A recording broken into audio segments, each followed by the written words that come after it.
Welcome to Go On, I'm Listening. You're about to enter a space where we discuss friendships, relationships, healing and growth, social media, and we expand our musical knowledge. Now, being here is a safe space. In fact, we welcome all thoughts while encouraging no one to stop in the middle of their sentence with the reassuring words of, "Go on, I'm listening." What's up, everybody? Welcome back to another episode of Go On, I'm Listening. I am your host, Taty, and I am literally the most excited I've ever been in the last 6 weeks because I have a very, very special guest with me today, and it is my friend Isaiah. Yo, thank you so much for meeting with us today. How are you feeling?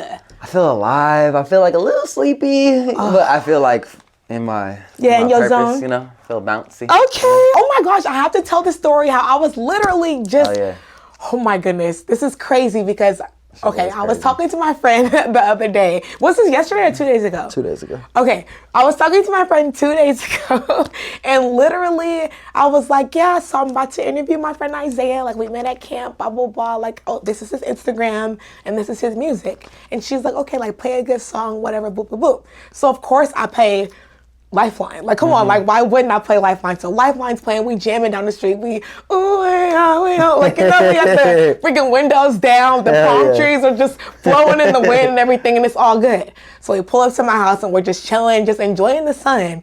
And I all of a sudden see someone on a bike, and I'm like, oh my gosh, that's Isaiah. And I just like scream, I'm like, Isaiah. And he brings his bike around and we just connect for a second. It's just like, oh my gosh, what are the odds? I swear to you, if you open my phone right now, your page, your Instagram is like on blast, and I swear I wasn't stalking you. I just had a conversation about you and it was just great. Like, you were able to come inside and get some water. Yeah, that was wild. Isn't that was crazy? Super crazy, yeah. The timing. Because I would usually like take BART like from where I was going to where I was going. Yeah. But I was like, it was a nice day, and I was like, I'm gonna just ride miles on this bike right now, and just happened to pass by you. What the heck? Driving down my street or biking down my street, and you never do that, and I just so happened to be like chilling outside in the front. Yeah. That was so freaking cool. And I'm divine. seeing you today too. I'm like, this is crazy. Yeah. I just feel so like, refreshed, you know, for sure. Yeah. It's cool when stuff happens like that because you're like, all right, I definitely am supposed to be doing this. It's like a sign, you know? Absolutely. We met at camp, which is this writing camp that our friend Casey and Marquito, they come together and they select 15 to 20 random artists and they make an album in 3 days. Coming in with everything from scratch. Yep. That's crazy. Can you talk to us a little bit about that experience? Camp is dope. Camp is fire. Yeah, I've been in one camp. I was in camp 2. Yes, I was in camp 2. My sister, Marika, said she was in camp 2 and camp 3. Hey, shout out to Marika. Yeah, so it's like what? Like it's like every once a year they got a dope ass studio, and now it's like more studios than just one. It's like I think 3 studios in there rather than it used to be like 2. And it's just hella different people creating different shit. It's a trip. It's on some like music retreat, Dreamville album vibes. You know what I mean? Yeah, I love that. Fire. I like shit like that. What's it like coming in blank and leaving with something with a whole bunch of strangers? What is that like for you emotionally? Because I would be kind of nervous. Emotionally, I mean, it just depends on. It depends on like strangers. Is like strangers, but like a lot of the time, at least like with camp and like other situations I've done, like I might know of these people. Got it. You know what I mean? Got it. But I don't know exactly what they do or what their process is. Like, you know what I mean? But like I seen your face, I kind of heard something, you know, or something like that. But some people are completely strangers. For me, honestly, like I definitely love it. I love creating with new people and like brewing that energy up. But also, it's like a lot of cooks in the kitchen sometimes. You know what I mean? So like emotionally, like that can definitely be a lot. Like if I have an idea how I kind of want it to go and somebody else has a different idea, like finding a compromise. Like it definitely teaches you to like compromise in a certain way. But like personally, be more collaborative too. Yeah, but like with my own art, I don't have to compromise. Like it's up to me. You know, like I'm in control, and I like that. You know, I like being like, this is how I do it. But I also like being good at like working with other people. You know what I mean? So it's like you kind of got to like humble yourself sometimes in a big situation like that, you know? Definitely. And I agree with you too. I think sometimes it is hard to humble yourself a little bit, especially when you have so many talents under your belt. Like you're a producer, a vocalist, and a writer too. Like you do so many things. So coming into a room where maybe someone is lacking in something that you know how to do, and navigating that can be a little difficult, but it also does teach you, like you were saying, how to be more collaborative and how to work with others. Right. So I think that's really cool. And I'm so proud that you were actually able to be a part of that. Yeah, it's that's fire. so I'm always grateful when they hit me up. Like I was saying, you have a lot of talents and everything. So what is one of your favorite things to do when you're in the studio? I always usually start with just like playing some keys, you know, playing some keys. I get like the smells right, you know what I mean? Light a bunch of shit, you feel me? Set the mood. Yeah, you know what I mean? Get it smelling real nice. Yeah. And yeah, I might like listen to some of my favorite music, you know, just kind of like get into a certain vibe, start freestyling. That's it's really awesome, like, yeah, improvising. Whether I'm like freestyling on the keys or I just like throw on a beat and start like rapping or singing or something, you know, just to like I just want to get the energy going, you know what I mean? But I feel like with the art, it's like we're like channels, you know? Yeah. And so I kind of just want to like open that and figure out and that's why the smells and everything is like I'm trying to clear the space for that shit to flow through. Oh, I love that. I love that so much. And then with you having to be in the studio so frequently because you are on volume 2 of 37 weeks, every Thursday dropping a song. Yes, sir. Talk to us a little bit about that. What's that process like for you? How are you feeling about that? Volume 2. Volume 2, baby. 37 talent, volume 2. Best decision I could have possibly made. Wow. Like, absolutely. I think that artists of any medium, whatever you do, I feel like that is just one of the best things we could do because as artists or creatives or anybody who does anything like personally out of passion, we get stuck at these like humps of perfection. You know, we get stuck and we overthink it and we hold on to things. We can't let go because we think about what other people are gonna think about us, and you know, and we put so much into it, and so like we want it to completely represent us, and it's like nothing is gonna ever completely represent you. You know what I mean? Like today you might see me, I'm like this. Tomorrow, like, you know what I mean? Yeah, you're always growing. Yeah, you know. But like, I feel like in this life, vulnerability is like power. You know what I mean? It's different when you see somebody and they're just hella like cool, or when you see somebody and they're like, you know, really like honest and talking about their shit, right? Like that vulnerability, it lets you in. You know, it lets you in a certain way. And so I feel like with the 37-week challenge, it's like it is vulnerable for me because I didn't make 37 songs already. Like I'm making them as I go. And so you could have loved me last week, been a huge fan, and then I potentially could drop something next week that you're like, fuck this. Right. He makes this shit? Like, this sucked. I thought he was dope. Like, you know? And it gives people the opportunity to not fuck with me, but just like it does that, it gives people the opportunity to be like, whoa, like, he made some R&B shit last week, and now he made some house shit this week. Like, this dude is like way more vast than I even knew. You know what I mean? And like, or just hitting people for the first time and they never heard nothing and they're just like, who is this bruh? You know? Like, so would you recommend that that's a good starting point for someone to be introduced to you? The 37-week challenge?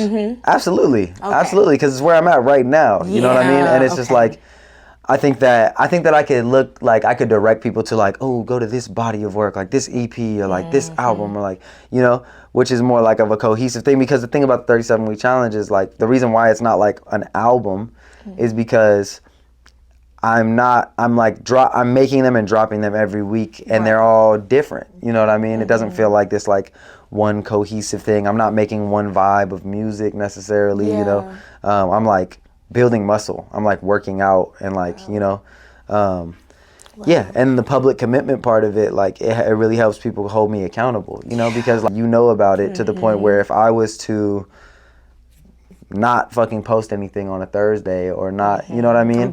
You might be like, okay, where is it at? Maybe you know what I mean? Right? It's different than if I'm just like, I'm going to learn a new word in Arabic every single day. And I only say that to myself. It's way easier to just be like, man, it's been a long ass day. Like, I'm just trying to go to sleep. Like, make excuses, you know what I mean, for myself. But when other people who care about you know that you're trying to do something. Yeah, when the public holds you accountable, it makes Yeah. you more willing and Right. wanting to yearn to finish that task. Right. You're like, yeah, that's right. Like, especially because it comes from within anyway. You're like, I set this up for myself. Like, Wow, Yeah, let me do that. exactly. Did it take a long time for you to get to where you're at now? And what was the trial and error like for you on your journey to where you are? I think, yeah, I mean, I've been making music since I was like 15, 14, some shit like that, you know? Okay. But I think it's just like muscle memory. Like if you like are lifting weights all the time, like you're gonna be bulked up. But then if you like stop and just start eating hella shitty, like the muscle, you know what I mean? That shit's not gonna be there as much, you know? Of course. Even though you can do it and you know that you can bench 350 or whatever, you know what I mean? Whatever the fuck, it's like, okay, but can you do that today? You know, you haven't done it in 3 months, you know? And so I feel like for me, it's always just those time periods, like the first 37-week challenge and this one, it's like I get really good at start, finish, release, and just like sharpening my tools rather than like, there's a lot of artists or singers or rappers that call themselves those words, right? But like, is it the majority of your life? Is it the majority of your time? Yes. Like, is that what you're really doing? Or is that like, you know, more of a hobby or more of like a, you know, this Every now thing and that then you type want to of do? thing, Like, you yeah. know, I think like, it's definitely been a journey and it's going to continue to be a journey. But I think that the main thing that really keeps me like fucking locked in is the consistency, you know? 100%. So what advice would you have for someone? Because I know that you were touching a little bit on vulnerability and it holding you accountable to actually let yourself connect with your audience in a vulnerable light. What advice would you have for someone who is possibly struggling with being vulnerable in their music or just being vulnerable in life? Because you're also vulnerable with the things that you share with us as well. Right.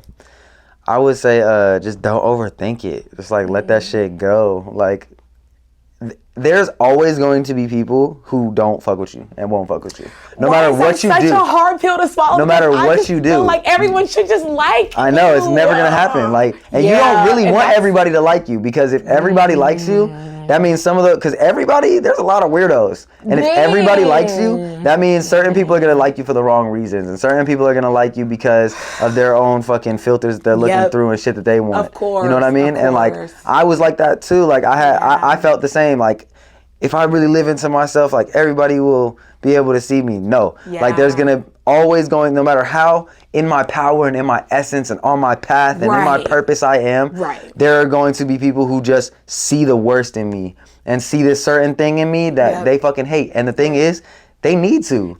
In order for them to live into their main characterness, maybe, they need that. Because it's not even personal. No, it's because not. They need to figure out why they don't like you, especially when you've never given anyone a reason to. So they need to do a deep dive on themselves. And we got to make sure that we're not taking it personal. Think about anybody that you idolize. You could think about Beyonce. You could think about Kendrick Lamar. You could think about any fucking person in the world who's really, like, gotten to this certain level in society, right? Yep.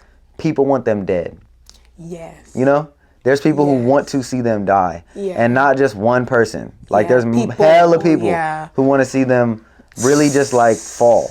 And the thing is, like, that's the way that this shit goes. And it's like, if you don't want that and to be hated like that, then that comes with the price of like not being loved like that. You know, like it's like as above, so below. Like there's just, you know, so we really can't trip off of that. And like, we're gonna lose people. Like we're gonna lose out on certain things on the path. Like it's like God knows how it's supposed to go, not us. You know, like we have the idea, we have this thought, but we don't really make the shit up. And so like when shit starts happening, like we gotta listen to that God voice. You know what I mean? Listen to that voice and like really build a relationship with that voice in your head that's telling you what the fuck to do. Exactly, because we're the only ones that get to choose how we talk to ourselves. So the fact that we have control over that needs to be something that we master. We need to be our best friends. Right. Like, we get offended sometimes when people talk about our friends, you know, like random stranger walks up to your friend or says something offensive and you're like, hey, don't be talking about my friend like that. Right. I think we need to have that same energy when it comes to ourselves and our inner selves and the way that we talk to ourselves as well too. I like that. I feel like that's so important because no one else is going to do it for us in the way that we need. Because we're the only ones who know what that's like. I feel that. Yeah, like, wow. And I feel like I'm just learning so much just from listening to you just talk about your experience and just talk about just the things that, you know, you've been through and you've conquered for sure. You're very vulnerable on your social media and you were talking to us a little bit about your travels to New York. How was that? You moved to New York, first of all, from the Bay Area. So talk to me a little bit about that transition and what that was like for you. Okay, honestly, it's a crazy story. Okay, tell us. Basically, I got hit up to do a show in New York. For like a long time, I've been like, one day I want to spend like a year in New York. You know, like I always kind of felt like that. Or at least not always, but like for the last like 5 years. And then I got hit up to do a show out there, but at the time I didn't really have hella extra bread. And so I was like, I don't know if I'm gonna do it. And then I got my boy, Senior Gigio. He's an incredible MC, but he's also been like my like spiritual guide in a lot of ways. And he reads tarot for me. He reads tarot for a lot of people, but he reads tarot for me.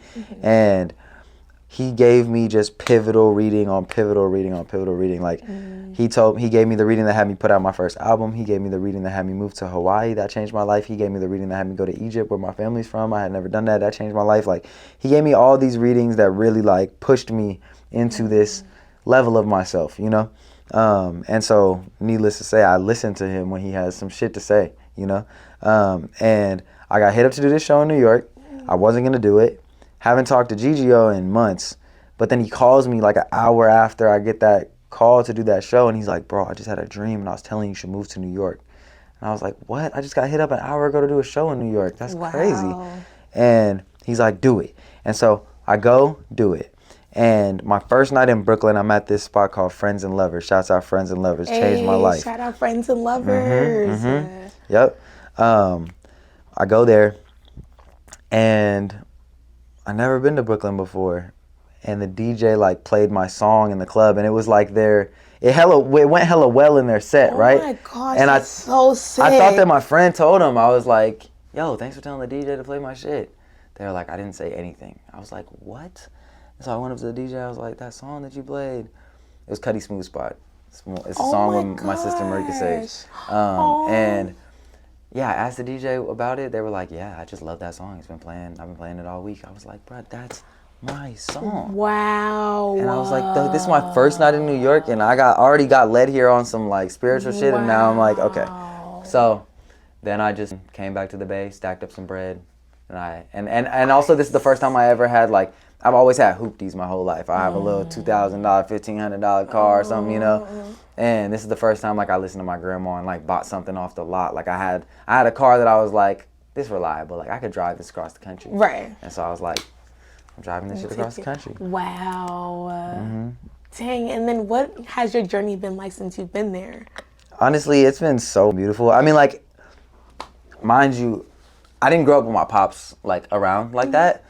We have a relationship now, but he wasn't really there. So I really grew up with mainly just like my mom, my sisters, and like my grandma's presence. You know what I mean? I definitely have my grandpa and my uncle too, but like a lot of feminine presence. Got it. And I've always felt like California is naturally more feminine, and New York is naturally more masculine. You know, like just the energy and the pace and the people. That. You know, Definitely. Yeah, and so going out there was like and I kept saying it too to like my loved ones, like it's a journey into my masculinity going out there.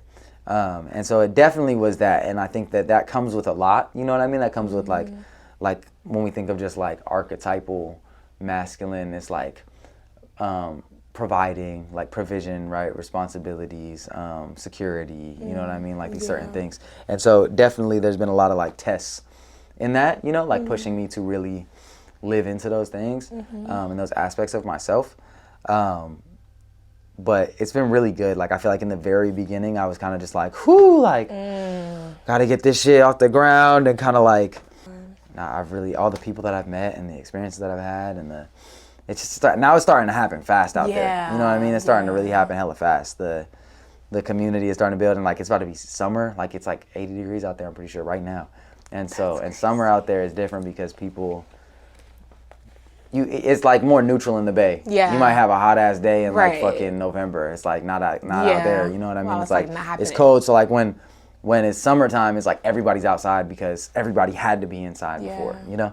So this will be your first winter there, or you already had your No. first winter, right? Yeah. What was yeah. it like? I just had that winter, yeah. It was cold and fucking dark and So shit. different, huh, from the Bay? But it was cool though, like because it was different.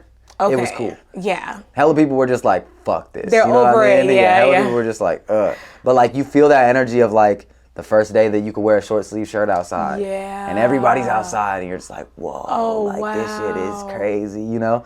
Like They those changing with the seasons. Yeah, I like it's cool that. out. It's cool like that because out here I feel like we don't. It's not as much seasons like that. It's more just like we Yeah. kind of just coasting. You know what I mean? That's all true. the time. You know? All the time. Yeah, but That's an acquired taste because I feel like I love the coasting all the time. Like I love I the feel it. warm summer days because I get really bad seasonal depression. Like I just lock myself in a room and I do not leave. Just because I feel like when it's gloomy, I'm gloomy. I totally feel I you. love the sun. Me and the sun are in a relationship. He Same. leaves me for the winter. I don't know why. I just no, yeah. So I'm just So I will be up for a challenge, you know, to see what New York is like. Cause I was there actually in September for a month, but it wasn't bad. Like I was in Westchester. September's a cool time to be there. Yeah, it was New York Fashion Week. I actually helped Adrienne Bailon open up her store, so That's I was fire. there. So yeah, it was cool, but you know, it was nothing. Like it was still nice days. Like I was wearing short sleeve, I was wearing shirts like this, you know, Right, just chilling. right, So right.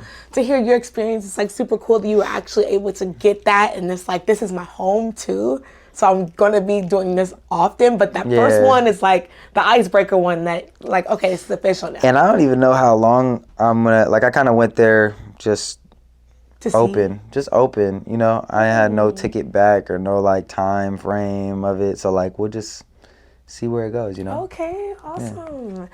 Okay, so with the 37 weeks challenge that you had, do you have a favorite week that you've done so far for volume 2? It's hard. That's tough. That's tough. I know. I could give you maybe like a top 5 or Okay. something. Like I can maybe do that. Can you narrow it to top 3? Because top 5, you got so many options. Top 3. Yeah, top 3. Hold on. Can I look at them? Yeah, of course. It's your music. I don't fucking. Okay, I'll tell you my top 3 while you look for yours. Do that. Okay, so week 4, which was Faux Fur. That is my jam. I love forgot that about one. that one. I forgot And then about we that go down to week 8, Lifeline. Lifeline. Yeah. When I say I was stuck on that song for at least 1, 2, 3, 4, 5, 6, 7, 8, 9, 10, 11, 12 weeks. Oh a my minute. gosh, I know. And I even sent you literally a screenshot and I was Yeah, like, you did. You it were started showing- popping up on Siri, like Hell Siri yeah. suggestions. You want to play this? Girl, how did you know? Play it, run it. Run it, Siri, because I'm honored. yeah, no, I remember it's so good. when you said to me about that, I was like, what? I Like, know, right? I was like, oh, this is the best. And then honorable mention, of course, is Shoulda Learned from Hell week 10. yeah. Week 10, that one is so good Yeah. because honestly, I felt like it was like teaching myself a lesson in between. Like I should have just learned. You should have learned. Should have Should have learned. Should have learned. you know? Yeah, I same. Except I think that I would switch out Faux Fur because I think that Lifeline should have learned for sure. And then I high key fuck with Toxic Traits hella tough. Toxic Traits. How does that one go? Can you sing it for us? Am I a fool? My voice kinda gone. To fall in love again with you. Tell me now. Am I a fool? How am I gonna sing after this? It's No, crazy. this is freaking Fall great. in love again. It's fire. Wow. It's from Okay, my I got it. homegirl. Okay, Toxic Traits. I gotta look Yeah. that one up. Thank you for singing for us. Toxic Traits, yeah. Getting your voice pumped up for tonight I because you're need to get some performing tea. I tonight. need to drink some tea. Oh my gosh, thank you so much for Come on. just joining me and just giving us a little bit about what it's like for you and being Yeah. in the music industry as well. I did have a couple of questions about the music industry. Come on, also, ask 'em. too. What's your stance on being signed to a label? I think it just depends on what is in the contract. You know what I mean? What's in the agreement? Like, I feel like ultimately, like initially, it sounds like there's just a lot of like hidden agendas and stuff. But I think that at this point too, a lot of stuff can be demystified. You just need help. You can't just do this by yourself and just be like, you can't be desperate. You know what I mean? If you're super desperate, like I've definitely like had situations where it's like, okay, I'm offered some thing, and like it's cool because the money, but ultimately I'm like, I don't know if that's really right, you know? And yeah, like I feel like the bottom line is they have resources. And so it's like, you're in the community though, like you can gain those resources within your community a lot of the time, but a lot of people just kind of want to get there, you know, like be in your room, make your songs, and get signed and just have somebody put you on tour, you know?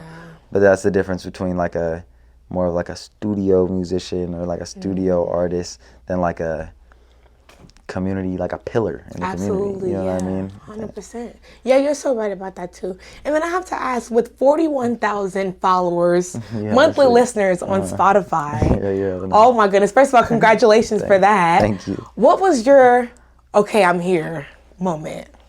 I am still, that's it every day. Like, I don't know, honestly. Like, I think that, like, I mean, it's shit like this and, like, the things that I'm doing on the daily basis, right? Like, certain things just fall into my lap, and then I'm just like, whoa, okay. Like, and it could be little things like, oh, that person followed me, or that person tapped in with my shit, or like, okay, that thing got on a playlist, or okay, now I got that show, or now I finally got paid that much, or like, you know what I mean? Like, all those little things are like checkpoints along the way. Yeah, and I'm just open to them on the daily, but I don't think there's like one thing that's just like, I made it, because I'm still hella like high key in the beginning of this journey, you know what I mean? Yeah, but you've accomplished so much on your journey too. I know, like you had a song for Disney Pixar as well, like that. The fact that you've accomplished so much, you have to just stop and just think like, wow, that's really me with my foot either hovering over the gas or slamming it. And all this shit is just staying on it. I feel like so many people have like, you'll have like, this is my career, this is what I do, and then switch it up. Actually, I do this now. Actually, I do this now. And then so like, you end up just like kind of spreading yourself thin a little bit, rather than it like, I've just been narrowed in on this music shit for a minute. And it's like, as you keep doing it, then you start meeting people that they know them and they know them, because the thing is, people start to fall off. If you stay on that journey, like, the competition just disappears because they don't, because people don't believe in themselves. External anymore. You know what I mean? You versus you. Yeah, it's a trip. It's really a fucking trip. Like, I think that with the Disney shit, with all of this, it's just like, all this is really happening because I'm just continuing on it. Like, I wouldn't even be sitting here with you if I didn't start doing the 37-week challenge. You know what I mean? Like, that's kind of what led us to even like, you know? Connect. And same with where I'm going after this to do that live session. Like, that's because I've been consistent in my music to the point where I'm giving people the opportunity to be like, who's this dude? What is this? You know what I mean? Rather than like me being like, I'm the illest to ever touch the mic. And no one knows though, because I'm over here just fucking not doing nothing about it. Are you talking to me? Because you could have just at me. I might be. Wow. I might be. That's insane. Yeah. What was that like for you to snap out of it when you realized, or if you had a moment where you began kind of slow? Or did you? Or what was your process like initially from the beginning? Did you just come out the bat swinging and was like, okay, here I am? The 37-week challenge, or just like music? In general. Just, hell no. I played the background for hella long. I was in groups. I was just like way more of just like a shy dude in the cut. Like, and then it just pushed. I got pushed to the front. You know, I was just like, oh, until I'm just like, all right, well. It's and then it's like, now. And now it's like, it's more of like a responsibility thing. Like, it's like not even like, I'm not over here like, look at me, aren't I? You know what I mean? Like, we have to live into our power to a certain degree and like allow our ego to be, you know, in a certain way. But like, ultimately, like, we have obligations, we have responsibilities. And like, if I'm affirmed, like, I could be affirmed in being, I don't know, an Amazon truck driver, you know what I mean? And like, every day, and I'm just like, I know I'm supposed to be doing this, because every time I do it, I meet somebody cool, I did this thing, connects with that thing, and like, yes, I'm on my path, right? But that's not my situation. I'm affirmed in my music and my artistry and my like community, you know? And so just keep listening to the signs, and they keep pushing me to different places. At first, it pushed me from way back there to way up here, and it's still pushing me higher, you know? Wow, I love that. So how do you maintain a positive and energetic stance that's so uplifting, even though there are obstacles that are around you? You gotta have your disciplines. Like, I got a morning practice that I do every day.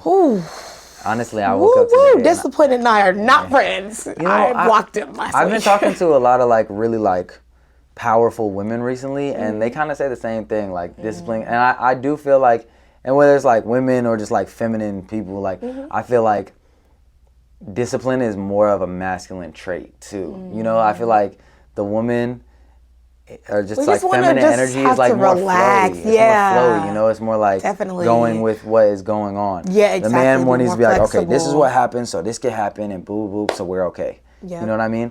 And so it's okay. Like it's okay if you don't have that. But for me, that's what helps me. Like having like I have like a meditation, yoga practice, prayer, like just all that in the morning that I do. Where, before I talk to anybody and before I go on my phone and, you know what I mean? Before I, like, interact with the world, I interact with, like, my spirit, you know? And that helps me a lot. Yeah. You know? Wow, that's so good. Yeah. You are who I need to be because... you're who you need to be. I know, I'm like, I need your habits. Let's say that. Everyday thing, because I'll go strong for a week and I'm like, heck yeah, I got this in the bag. Like, this is my life now. Right. And then I'll be like, oh, since I worked so hard last week, let me chill. I can chill for a day. Yeah. And then that day just becomes forever until I'm like, okay, I need to get serious again. I feel you. It's important to have grace with yourself too. 100%, but sometimes you gotta know when to cut yourself off too. Like, all right, girl, like you gotta really understand, you know, what you're putting away. Absolutely. Because you're only doing it to yourself, and that's what I think is what I need to work on. But yeah, it's definitely a work in progress for sure. Absolutely. So thank you for sharing some tips with us as well too. No doubt. I really, really appreciate that. No doubt. And the fact that you just dropped so much knowledge and so much encouragement on everyone and on me too, it just makes me feel like, okay, like let me have a different view of what I was, you know, looking at it before. Not to say that I was a negative Nancy, because that's not even who I am, but just when you see someone's consistency and the reward of their consistency, it makes you want to take notes.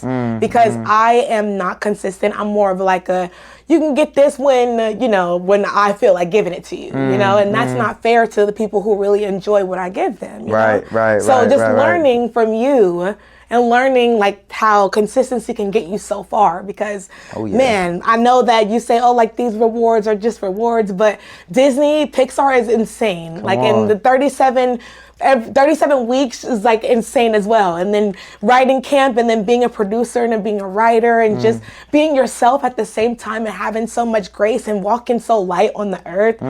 It's just great. So I probably just need to eat more food. I'll walk a little bit heavier.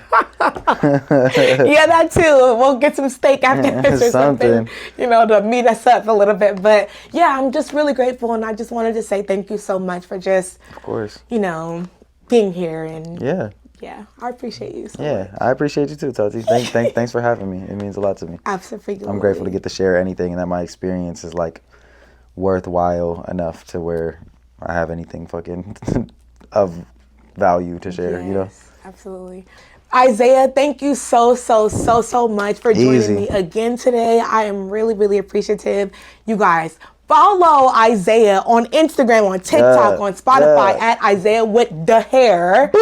You know, I know he just cut his hair, but it looks great. So it used to be so, when I first met Isaiah, his hair was so long. And I'm like, oh wow, you went to New York and just a whole new person. I know. You feel lighter now? Yeah, I had to refresh. That's good. No, I'm all for that because I let my lashes fall off when I'm refreshing. There you go, yeah. So yeah, I get you 100%. And thank you guys always for being here as well with me for another episode of Go On, I'm Listening. I'm your host, Taty. And like I always say, I will literally see y'all next week. Peace. Bye.